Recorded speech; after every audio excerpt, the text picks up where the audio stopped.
আসসালামু আলাইকুম। চ্যানেল 9 এর ইউরোপের খবরে সবাইকে স্বাগত জানাচ্ছি আমি মালিহা হাসিন। প্রথমে জানিয়ে দিচ্ছি আজকের খবরের প্রধান শিরোনাম। ৪২তম স্বাধীনতা দিবস উপলক্ষে ইউনেস্কো সদর দপ্তরে বাংলাদেশের জাতীয় পতাকা উত্তোলন ও ইউনেস্কো স্বীকৃত বিশ্ব ঐতিহ্যবাহী স্থান সুন্দরবনের প্রাকৃতিক সৌন্দর্যকে উপস্থাপন করা হয়। অবশেষে বাউন্ডারি কমিশন স্থানীয়দের দাবির প্রেক্ষাপটে ইস্ট লন্ডনের বাংলা টাউনের নাম শুধু স্পিটালফিল্ড না করে বাংলা টাউন অপরিবর্তিত রেখেছে।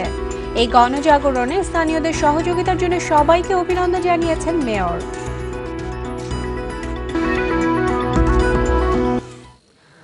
এতক্ষণ শিরোনাম শুনছিলেন, এবারে চলে যাচ্ছি পুরো খবরে।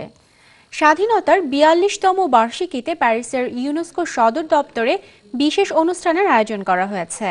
আমাদের ফ্রান্স প্রতিনিধি খান বাবু রোমেল জানান, এবারের আয়োজনে ইউনেস্কো সদর দপ্তরে বাংলাদেশের জাতীয় পতাকা এবং ইউনেস্কো স্বীকৃত বিশ্ব ঐতিহ্যবাহী স্থান সুন্দরবনের প্রাকৃতিক সৌন্দর্যকে উপস্থাপন করা হয়। প্যারিসের বাংলাদেশ দূতাবাসের উদ্যোগে দিনটিকে যথাযোগ্য মর্যাদায় উদযাপনের লক্ষ্যে ইউনেস্কো রেস্টুরেন্টে আয়োজিত এই অনুষ্ঠানে ফরাসি সরকারের উচ্চ পদস্থ কর্মকর্তা, ইউনেস্কো প্রতিনিধি, প্যারিসে অবস্থিত বিভিন্ন দেশের রাষ্ট্রদূতগণ সহ ফ্রান্সে বসবাসরত বাংলাদেশিরা অংশগ্রহণ করেন।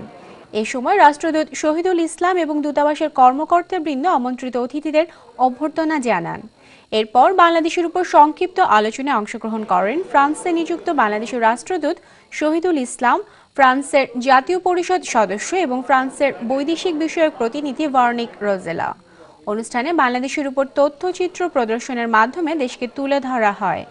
পরে আমন্ত্রিত অতিথিরা বাঙালি খাবারের পরিচিত হয়ে নৈশভোজে অংশগ্রহণ করেন।